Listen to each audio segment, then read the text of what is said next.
Hello everyone and welcome to another special health focus. Let's take right hand in fist please, left hand straight, pull back the thumb, feet together, hands together and press forwards. Lovely. Let's release and relax down and begin our practice with a little bit of movement into the four corners. Let's breathe. Nice and calm.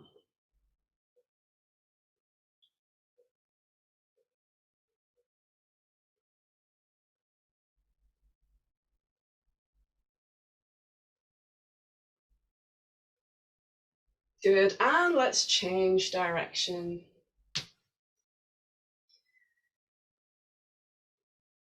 Feeling into your body.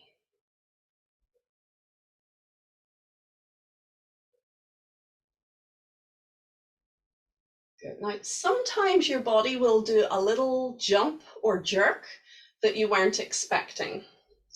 And my teacher mentions this quite often. Actually, I got it there a second ago. I got this extra sort of woohoo. My body went for it. And this can happen. And it's really like sometimes, if you stretch, your body makes a little pop or cracking noise. It's a release of energy. And the same thing can happen in movement, that if we get a release or a slight surge all of a sudden, we can get an extra little unexpected movement. So don't ever be concerned if that happens. Just relax and enjoy the show. Pay attention, stay with your body, keep breathing, keep moving. All right, come back to center. Lovely.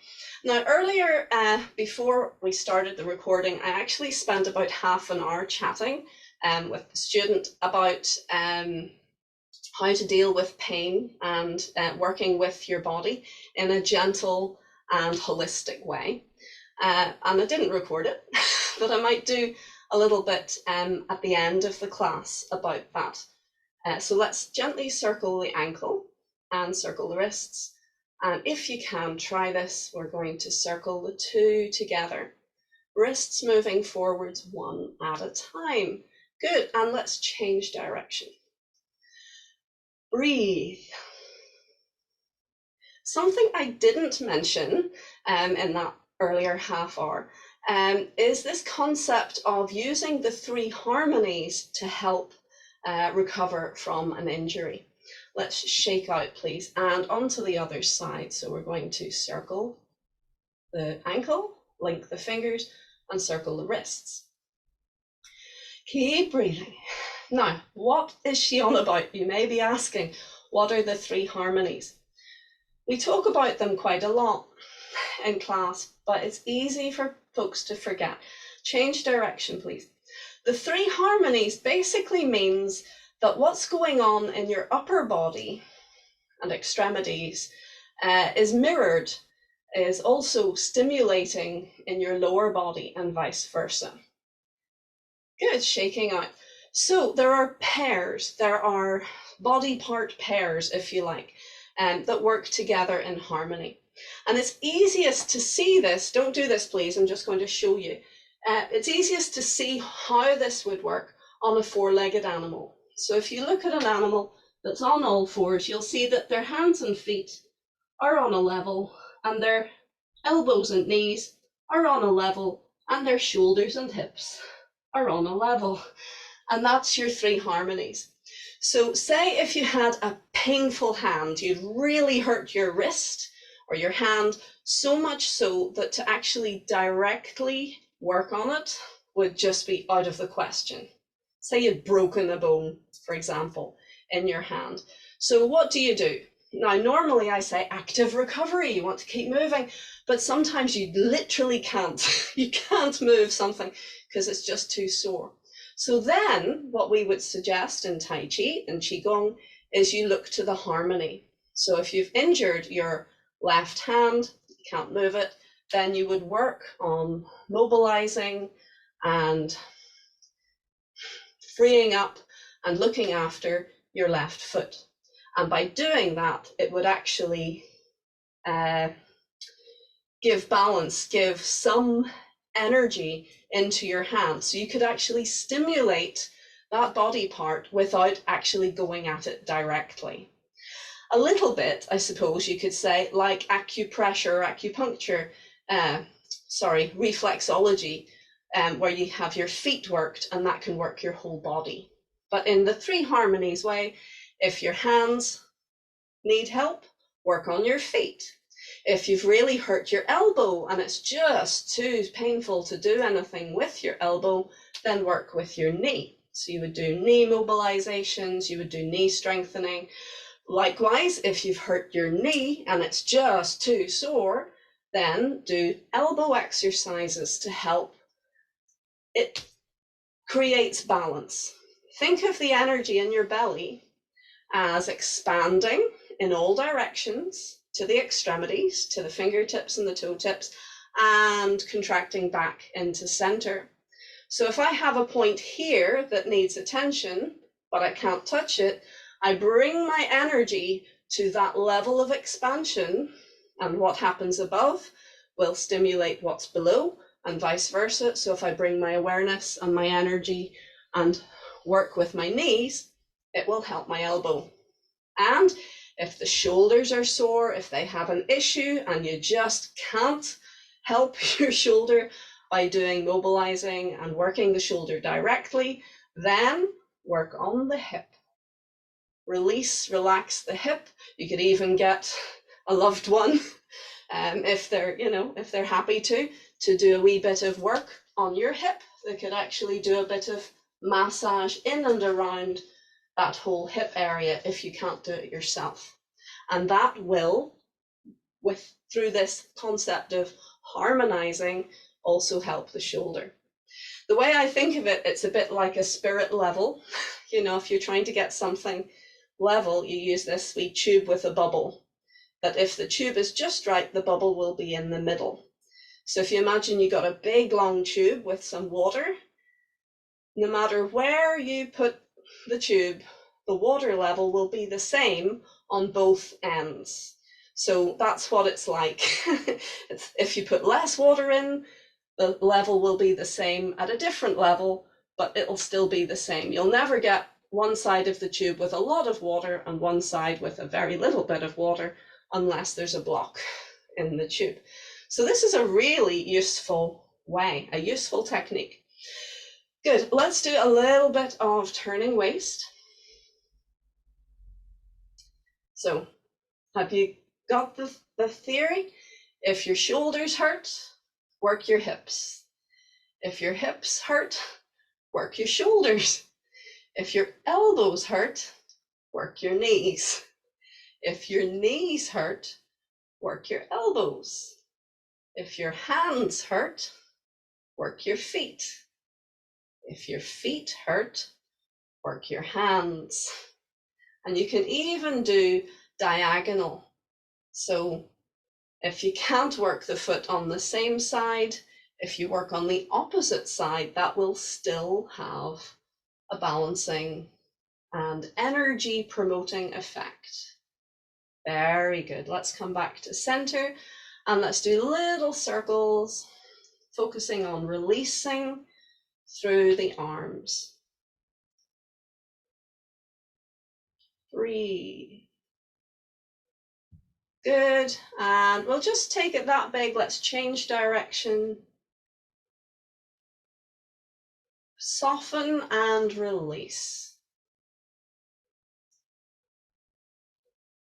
These are key words, key understanding in Tai Chi, that we gain strength through relaxation. The more relaxed we are, the more the energy will flow. Let's very gently, like you're rocking a low slung cradle, gently swing from one side to the other.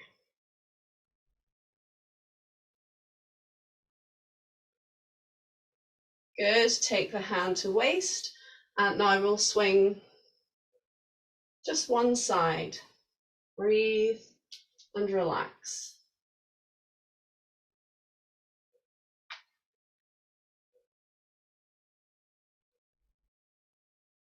Good, change sides and across.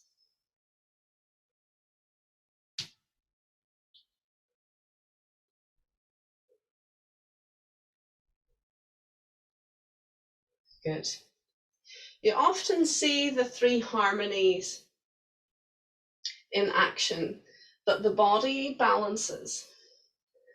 Good, and back to center. Even in standing practice, when I stand, I realize that my head is off to my left, and often I just kind of go this way, and my right shoulder and hip like to lift a little bit. So there's your three harmony, and I'm not sure, is it the shoulder lifting the hip or the hip lifting the shoulder, but the two are in it together, so I have to work on relaxing them both. What I find is when I relax through my neck, as if someone's giving me a neck massage, all of a sudden I feel like a waterfall, the shoulder and the hip relax down. So an awful lot of tension through the body originates in the central nervous system. It originates at some stage on the spine. So it's a really nice practice to just feel and breathe up and down through the spine. I often think of the nerves spreading out like branches of the tree from the central nervous system as I relax. In fact, let's do a little bit of that now. If you'd like to take your chair, please.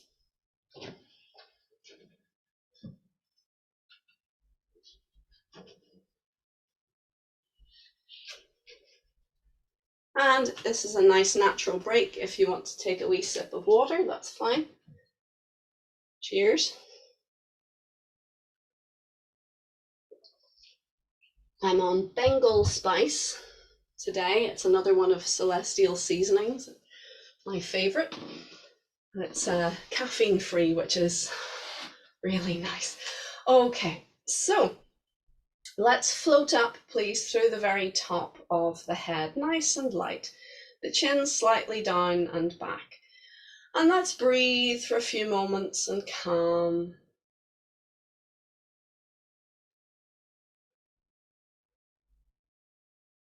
Just take a little time to arrive here and now.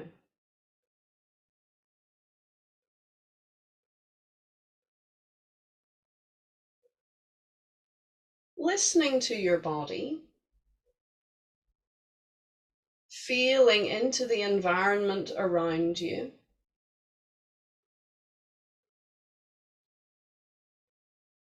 As you calm down, you'll start to find yourself a little quieter,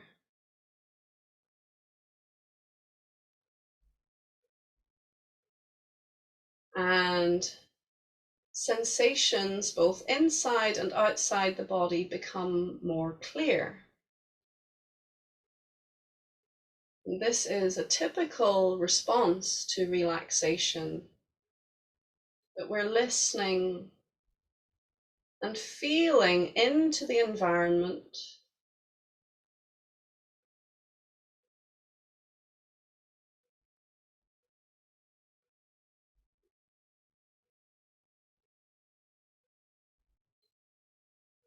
listening to everything that the senses bring forwards.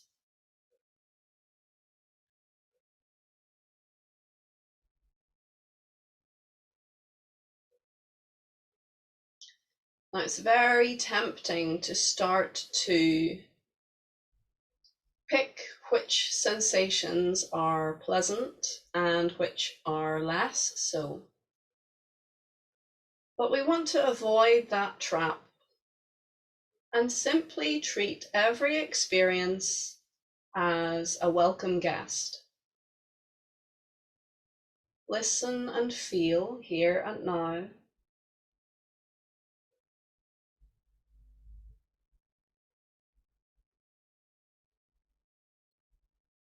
Letting go of the sense of border between your body and the rest of the universe. We just want to listen and feel. Open your awareness to all sensation.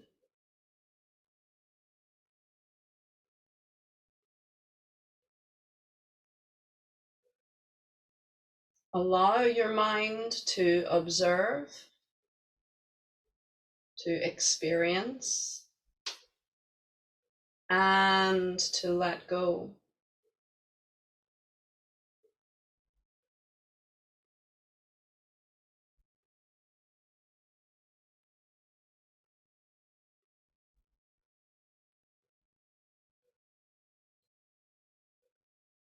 This is Wuji, and it's actually a lovely practice to do on its own, just keeping listening, keeping the experience of the moment and letting go into the next moment.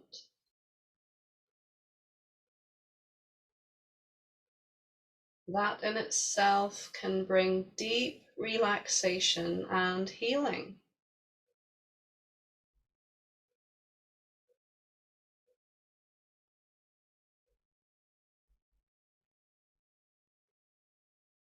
But for now, we're going to gently feel all the way up to the very crown of the head and feel a light focus. Just a sensation of floating lightness at the very top of your head. And now we're going to pour the awareness down through the central nervous system. So over the head, the front, the back, and the sides, and down through the spinal column. Let's pour the awareness down over the front, the back, and the sides of the spinal column. And we have an awareness of what everything looks like. You have the vertebrae, which shield the column like a stack of donuts. And we have the bundle of nerves that travels down through the center of this bony case. And these nerves gently branch out between each gap, between each vertebrae. So let's begin by just breathing into the main column. And it's quite a long column, so you can allow your breath to glide your awareness gently up and down along the string of pearls.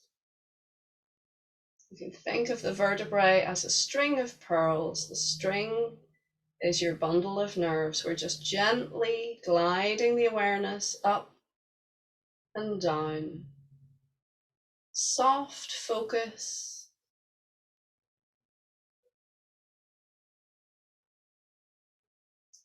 Take your time, let your breath direct the movement. In breath, float up through the pearls, and breathing out down towards the tailbone.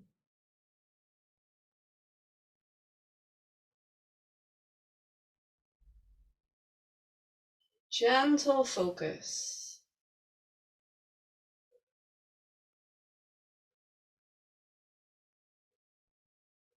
Good, and on our next in-breath, as we gently glide up,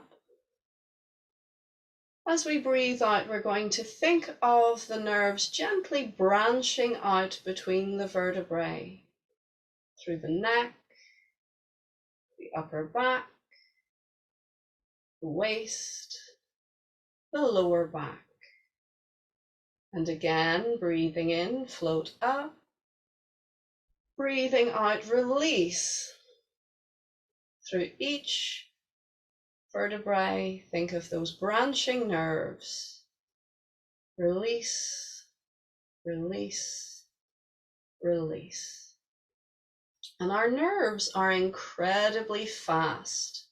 If we feel into the nerves, they will already have stimulated. Almost before you think of them, they will respond. So as we do this, as we think of the nerves branching out, they will go right the way to the tips of your fingers, to all of the organs, and the tips of your toes. So let's go again. We breathe in, floating gently up, and breathing out, branching out, branching out, branching out, branching out. You can think of this beautiful network spreading to the very tips of your fingers, the tips of your toes, and into all of your organs. And these beautiful pathways feed every cell in our body. Let's take a nice deep breath, float up, and breathing out, letting go into the branches from the neck, the shoulders, the upper back, the waist, the lower back. Feel all the way down the legs and into your feet. Can you picture now? Can you feel it? Can you observe this beautiful network of branching lines filling your body, just like a tree? We have the spine, which is the main trunk of the tree, and we have branches flowing out, and from those branches we get smaller branches and twigs, till we have teeny tiny little extensions going right the way to touch and connect with every body part. Can you breathe into this tree-like structure, very gently bathing your whole body in light? Think of all of the cells of your body being fed and being relaxed, being cleansed, being aware through this beautiful network. Now, if you look at a tree, you'll often see that maybe a branch has been broken off, or it has been bent in the wind, or it has been somehow damaged, or even it's had a tree doctor had a go at it. And yet, amazingly, trees regenerate, they recover, and they grow strong again. The human body is very similar to the tree. If one nerve gets damaged, it finds ways to use other nerves, and sometimes can even regenerate that damaged nerve. What we need to do to help is have good posture, to allow ourselves to relax, to allow ourselves to be pleasant to our bodies, gently optimistic, if you like. Smile and be grateful for the body you have here and now. Breathing into this beautiful and extraordinary network of nerves. Feel it effortlessly lighting up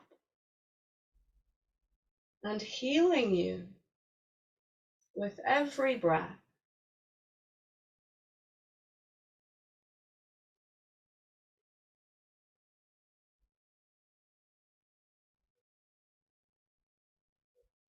When we focus on what's wrong and what's damaged, we can further increase the problem.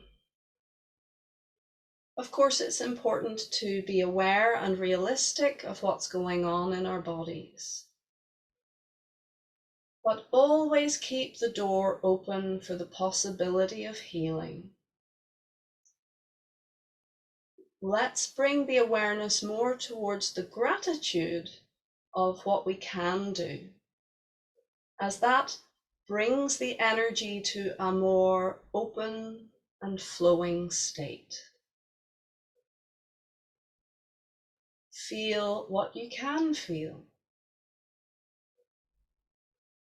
And without deciding whether it's good or bad, simply feeling into it, observing the reality of here and now. With each breath, let go. Let go of those feelings to welcome the next.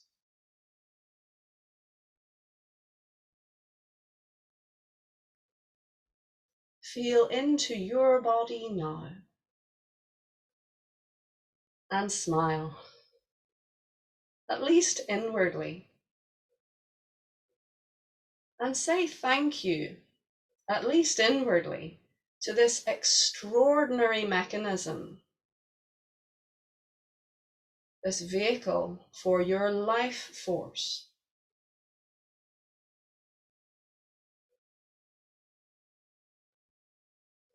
Very good. Let's very gently draw the awareness in. Think of the focus of your awareness rather like a beam of light. So at the moment we have the beam filling the body, but let's focus the beam in, drawing it in towards center, kissing every cell as it goes, drawing in and in towards the very center of your belly. This is how we recharge our batteries. We're drawing our awareness in. This naturally draws the energy in. We never need to push. We never need to force our energy to do anything, because where our mind goes, the energy is already there. It just balances. So let's draw that energy, draw that awareness in to the belly, and let's draw the hands in to cover the belly as well. Hugging your elbows gently in, focusing down into the center of your belly. And let's breathe into the center of the belly. Can you bring your awareness to a pinpoint right in the center of your belly? You can think as if you were taking a magnifying glass and you were focusing the light to a single point. Right in the middle of your lower belly, just below your belly button. Breathing into that center point. Think of it as hot and powerful, like a distant sun.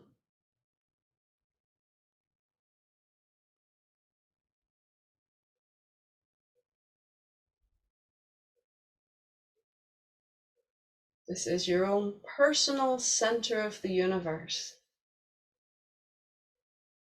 Think of it as containing all the energy in the universe, like a drop containing the entire ocean. Feel into that center point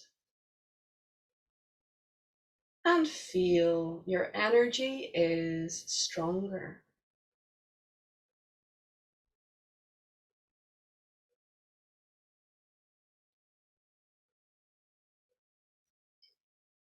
Good. Smile. Smiling effortlessly expands your energy. It effortlessly gives you health, or at least well-being. Let's bring our awareness back to the whole body, picturing your space, your room, and everything around you, and begin to gently move, wiggling fingers, wiggling toes, and slowly, gently opening your eyes. Very good. Now, this is a great exercise to do if you're feeling dull and lifeless, if you feel that you're nervous system is sluggish or just not responding particularly well. If, on the other hand, you have an overactive nervous system, if you're in a great deal of pain, maybe doing a more generic, softer, general body relaxation may be right for you. And I would encourage you to listen to your instinct on which relaxation is best for you on each day. Of course, if ever you feel uncomfortable or unwell, or you just don't like what you're doing, you absolutely have that option to just gently bring yourself back to the room, center yourself first, breathe for a moment, and bring the exercise to a conclusion. I've done a lot of different workshops with various teachers, and some exercises really resonated with me and some of them really didn't. And that's fine. It's not important that every aspect suits you perfectly, but it's useful to have different tools to use on different days. Good, so we're going to finish off. Let's stand up, please. Didn't do any form today. That's all right. We're going to finish off officially, time-wise. Let's do a little warm down. Just release. This swinging action can be very, very useful. I think we covered this last week. Swinging an injury, believe it or not, can bring some relief because it's giving you slight traction and you're not having to carry the limb. So the same would be true, say, if you had a stiff leg, you could, sit and you could just sort of gently swing it a little bit. But again, listen to your body and notice how you feel. If it feels good, if it feels right, you will know. If it feels wrong, you will know. There is a big grey area. If you feel okay, not sure. If you're not sure, I'd say it's probably fine. If you're really kind of trying to convince yourself that it's a good idea, leave it out. Let's lengthen up, please, through the top of the head. Deep breath. Over to one side and try very gently. We're going to twist and shake. Do you see how gently I'm doing that? So this is another version of the swing. And we're just thinking of melting, softening, and releasing all of the tissues. If it feels good, do it. If you have an injury and it's going, then don't do that. You will know. Deep breath, float up, grow an inch, and over to the other side. Really important to lengthen the spine before you bend because we don't want to squeeze any of those branches between the vertebrae. We want to give the central nervous system plenty of space. Good, let's float up and relax down. Good, and let's salute. We'll finish officially. And if you need to head on, thank you so much. And brilliant that you came today. I'm going to stay on and recap what we talked about before I started the recording. So thank you. I'm going to grab a chair here.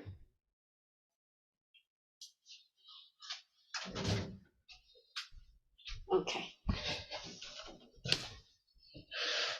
Stuff. Okay, so yes, today we were having a wee discussion before the beginning of class about pain relief.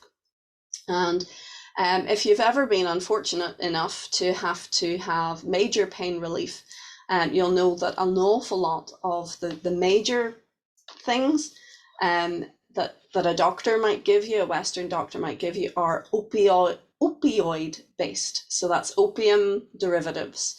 And opium is powerful, and the various sort of synthetic versions, yeah, they're very potent. So even like cocodamol, for example, would have an opioid aspect to it as well as a paracetamol aspect to it.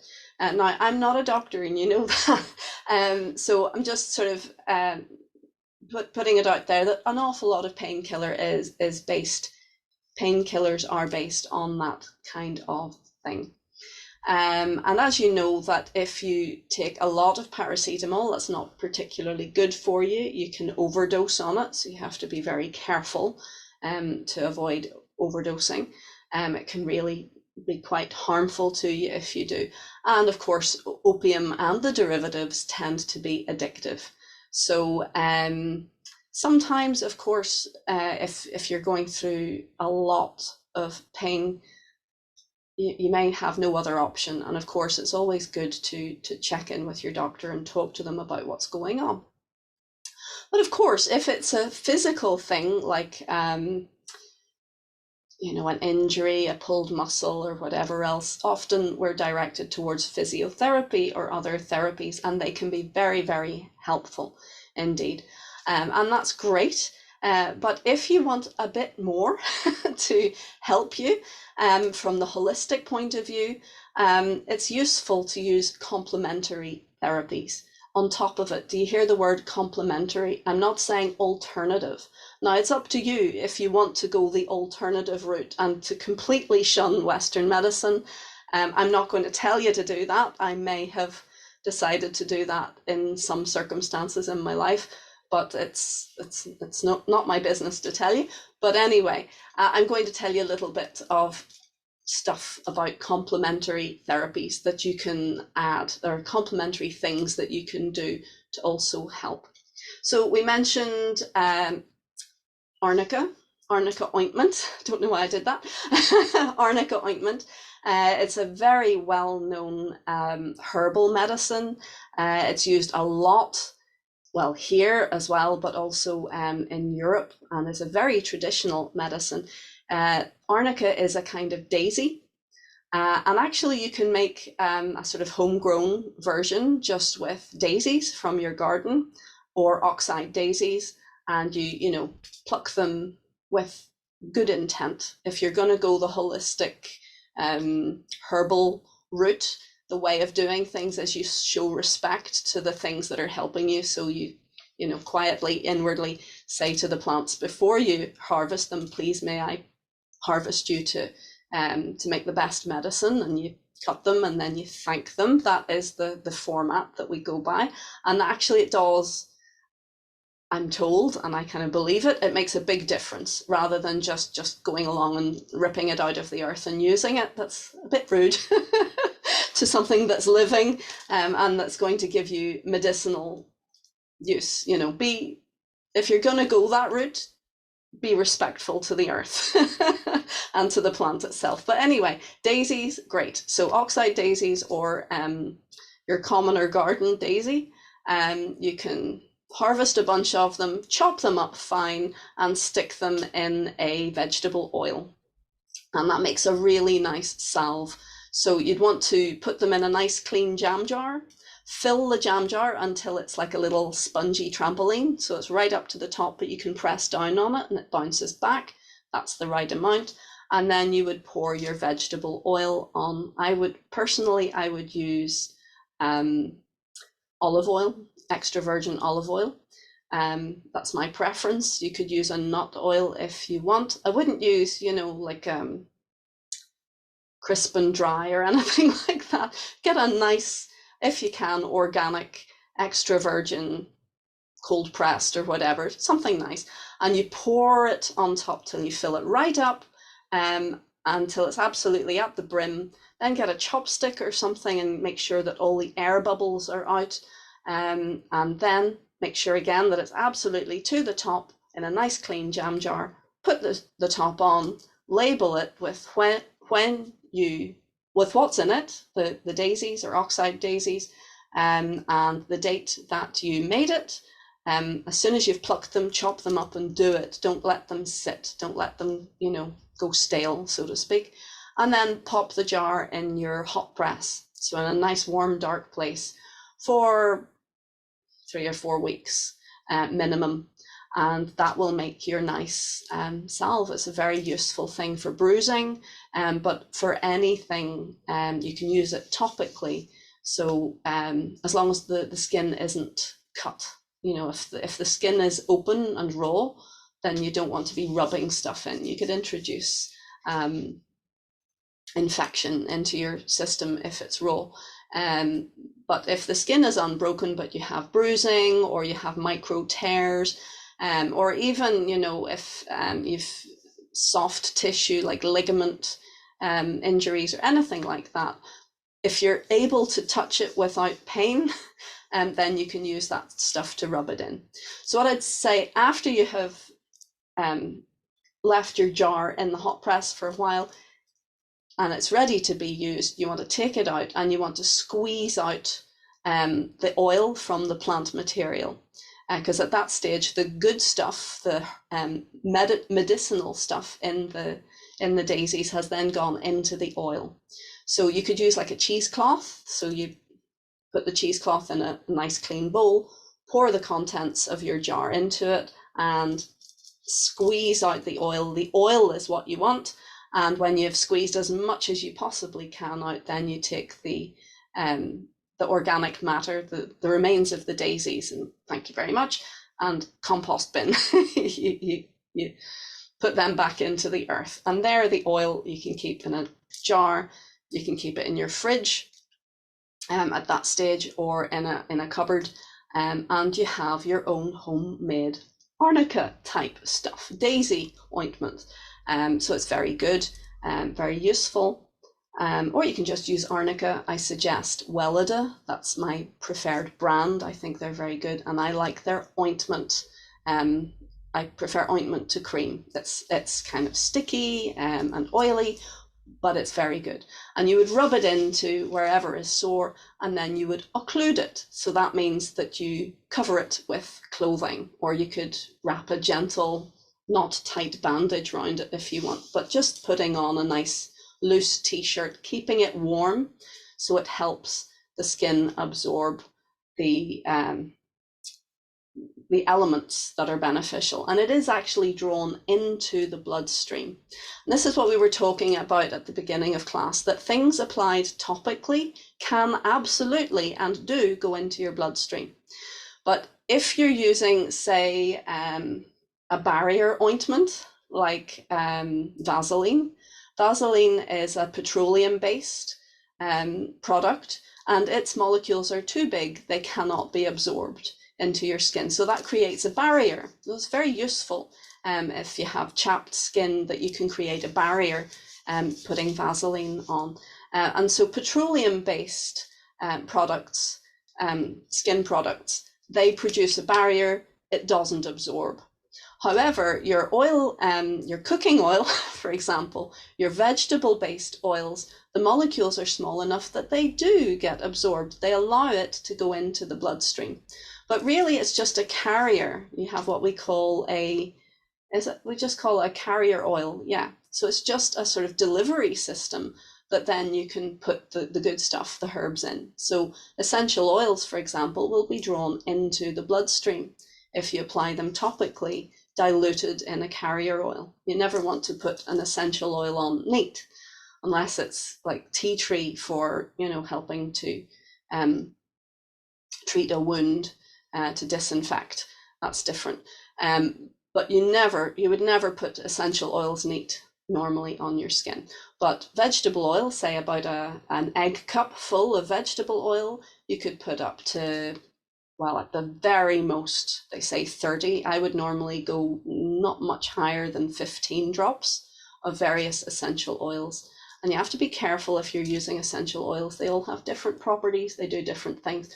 But if you apply it topically, it will go in. It'll go into your bloodstream, either in a carrier oil or even in your bath. If you're dropping it into your bath, it goes in. So think of, back to opioids, you can get morphine patches or nicotine patches. They deliver it into your bloodstream. You're not breaking the skin, you're just putting the patch on your skin, and the skin does absorb. So something to bear in mind, actually, if you're in a highly polluted environment, you're actually absorbing a lot of those toxins in through the skin. So it can affect your skin. You can end up with, you know, spots or discolored or itchy skin. You can get, you know, nasty things going on. So you want to as clear an environment as you possibly can. But there you go. So there's your daisy ointment, is a nice something that you can make, or daisy oil. If you wanted to turn it into ointment, You can have a look on YouTube. I'll see if I can find something and share it with WhatsApp, but a little bit of beeswax and stir it in while it's warm, and then pour it into your little tin. So oil and beeswax together can create an ointment as opposed to just oil. If you'd rather it had that slightly thicker effect, you could make almost like lip balm, depending on how much of the beeswax that you add. Okay, so other sort of painkillers we were talking about, if you want to get away from the opioids, there are other plants that help you to relax. And pain and relaxation are kind of antithesis. If you're in pain, you tend to become stressed. If you become stressed and you have pain, it exacerbates the pain. And so the two are going like this. So one of the things I would do if I'm in pain is do everything I can to relax the living daylights out of myself. I would do lots of relaxing things. I would put my feet in a foot bath. I would, get one of those lovely rose quartz skin tools and rub my face. I would do anything that I can think of to relax and comfort myself, and that in turn will reduce the pain. So there is a herb called skullcap, which is very, very good at calming the mind. And today we did a bit of work on the central nervous system. Skullcap is great for really chilling the mind out, really calming everything down, which in turn can really help with pain relief. Obviously, it is a herbal medicine, but it still may have contraindications if you're on other medications. So before you start taking any herbal medicine, I would always check with your chemist if you're on other medication and make sure there's no clash, there's no contraindication. But skullcap can be very nice, as can valerian. Now, valerian is often used for helping you sleep. Valerian is one of these, it's a beautiful flower. It grows wild in the fields and in the verges. It's this beautiful purple-headed, very pale purple-headed flower. It looks a little bit like cow parsley, but much more densely packed flower. Don't be picking it unless you absolutely know that it is a valerian. But it's a brilliant wee herb for helping you chill out and relax. It should be used regularly to get the effect. So you can't just take it once and go, oh yeah, that feels better. It would be something that you would take it over a series of days, and then you would start to feel the effects. Very relaxing, very useful for helping you sleep. Another one is your hops, and of course chamomile. And you can see these all in your herbal teas. So very, very useful. I think often in a blend, they're maybe more useful than just one ingredient. But some people find chamomile hugely relaxing. And again, you can use essential oil, chamomile essential oil, which is beautifully sweet. It's very expensive, but even just a wee drop in a diffuser, it does create this lovely calming effect, as does frankincense and of course lavender. Make sure you're not allergic to them, but very, very useful. Okay, so we've covered quite a few things there. As I say, anything that relaxes you and calms you and soothes you is going to help you to release and relieve pain. Now, we talked about opioids. Poppies, actually have them in your garden. Yeah, it's illegal to grow poppies for drugs, but poppy seeds, even to a certain extent, can have a slightly calming effect. And we'll maybe talk a little bit about poppies next week. As I say, I don't want to be encouraging you down the opioid route, but there are lots of ways of calming the system down. Some of them are surprising, like splashing your face with very cold water. You would think that would be, And it might be a little bit shocking for a moment, but actually it sends our system, it has some strange mechanism. A few minutes after you have splashed with cold water, it directs your system into a deep state of relaxation. So that can be very useful for helping you sleep. Okay. From the stone point of view, if you would like to try crystal healing, so I say I'd be prepared to try anything if it's non-invasive and if it's not going to have any risk of injuring me. I figure, why not try? A lot of people go, well, that's a load of nonsense. Well, do you know what? It may be, but if there's a possibility of it helping, and if it has no obvious signs that it could possibly hurt, then I say, why not give it a go? That's my attitude. You can make your own choices. So we were talking about stones for healing, for physical healing. And the one that I would go for, I have a box of stones down here. I'm a bit of a rock hound. The one I would go for is rhodonite. It's called rhodonite. R-H-O-D, is it D-O-N-I-T-E, D-A-N-I-T-E? Can't spell, sorry, don't know. But anyway, rhodonite is a beautiful kind of dusky pink color, and it's also got veins of black in it. Can you see that? Yeah, so that's pink and black. The black is, I'm not sure, is it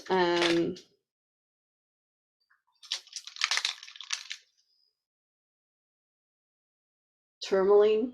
I'm not sure, I'll have to check. But you'll see that it's very like kind of marble, so pink and black.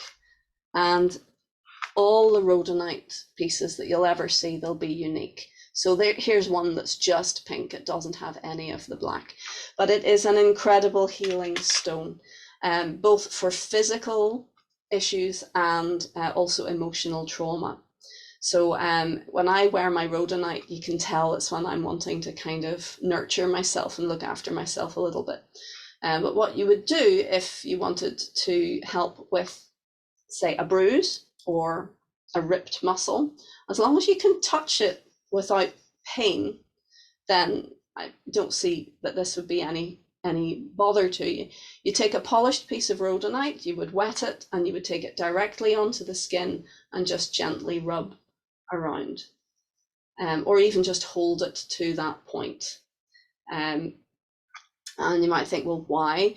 Well, it seems to have very healing effect. That's all I can say. And my favorite book, the healing Crystal Power, Crystal Healing, it's called, by Michael Ganger. I think that's how you pronounce it. He talks all about rhodonite, and he said that sometimes you could wet a piece of rhodonite and rub it against a bruise, and as you rub, the bruise would disappear. And I tried it one time, and the bruise disappeared literally within moments, like less than a minute. It wasn't like black, it was just, a bit of a bruise. But as I gently just rubbed this whetstone across the skin, it was like an eraser. It just drew the bruise out. So I was very impressed, and I love it. I think it's a very beautiful stone. It's a very comfortable stone to hold. And that's the other aspect of it. Similar to arnica, they say that arnica is great for a physical injury, to help the injury recover, but it also helps on the emotional and mental trauma side of it. When you use arnica, it helps the body to recover emotionally. It helps reduce scarring. And rhodonite, similar. It's like the stone version of arnica, as far as I'm concerned, that you can rub it on to an injury or hold it or wear it when you've had an accident or an upset, but you can also hold it. Or if you had worry beads, for example, made of rhodonite, you could hold them or play with them as you told someone about the trauma, and that would also further help you to recover from the trauma. So that's an aspect of holistic practice and complementary practice, that the Western medicine does recognize that people get traumatized in more than just a physical way, but don't always necessarily address it. So if you've been in a car accident, you wouldn't necessarily then get counseling on top of, physical recovery, physiotherapy. Hopefully you would, and certainly if you need it, and if you asked, and if you pushed hard enough, you would get it. But in complementary way of looking at things, in Tai Chi and Qigong, our way of looking at things is that the body and mind and every aspect of our being are one. They're one and the same. And you can't heal one part and ignore another part that's also needing healing and expect everything to come together. So just like our three harmonies, this idea that energy, our little ball of energy, can expand and, whoops, I hit the microphone, and shrink down in all directions, in 3 dimensions, in all the dimensions within our system. So likewise, if we're physically hurt, we're probably hurt on other levels as well. So we want to look to healing the whole system. And wearing lovely jewelry, for me, that helps. Maybe it does for you too. But yeah, so that's what we were talking about before the class began. And just one last thing that I mentioned a couple of weeks ago was this idea of electro culture. And that's the idea of your copper or your precious metal, your gold. I've even read a wee bit about silver also being quite healing, but this idea of it looping around whatever body part wants healing, or just any body part to help heal the whole, but making sure that there is a gap. You see that? It's a gap. It's not a closed loop. And that creates a kind of energetic flow of your energy, that it's just constantly sort of your energy's flowing along the metal. It's your energy. The jewelry is within your energetic field, and so it interacts with it and helps to fortify the energy flow through your body. And as I said, it works with plants. You can help plants grow stronger and recover from, having a bit of a dip. And it works with people as well. Sometimes they would put magnets in, that's magnet therapy. Some people respond really well with that. Others find it overly stimulating and don't like it. No problem, you can just use copper. Any copper would do, as long as it's raw copper or it isn't insulated. So, if it's like your, the wires out of your wall wrapped in plastic, that wouldn't work because the plastic would insulate it. But, if you can get raw copper wire, or your typical, this is a arthritis bangle. Very good. And the gap on the outside of the body, the gap, it helps to nourish, it helps to draw the energy into your body. Whereas if the gap was, I can't turn that, so I've got it kind of clamped. If the gap was on the inside, that would help to draw out the energy from your body. So if you felt particularly toxic and had a lot of stuff that you needed to get out of you, that would be very useful. But I didn't know this. It was my acupuncturist friend who told me. I had my band with the gap on the inside, and I had it, because it's such a big bangle, I had the 2 ends overlapped. So it made a closed circuit. That's not so good, apparently. I was going, yeah, it doesn't seem to do anything for me. And she went, no wonder, this is the way you need to wear it. So this way it's helping to nourish my energy. Whereas if I wanted to get rid of excess energy, I could have it on the inside. Good. So very useful, I think, worth a try. So any body part that hurts, wrap a bit of wire around it. Obviously smooth wire with no edges. Don't be getting, your barbed wire from the fence. Copper is good, and have a gap. Remember, have a wee gap.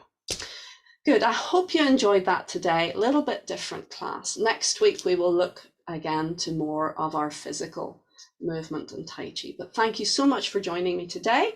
And if you're watching the video, thank you for watching. Remember, please, to like and share the video with friends if you want. That would be lovely. If you subscribe to my channel, then you'll see any other videos that I share publicly. So keep a lookout for that. Okay, thank you very much, folks. Let's salute, and I hope you feel well and look forward to seeing you next time.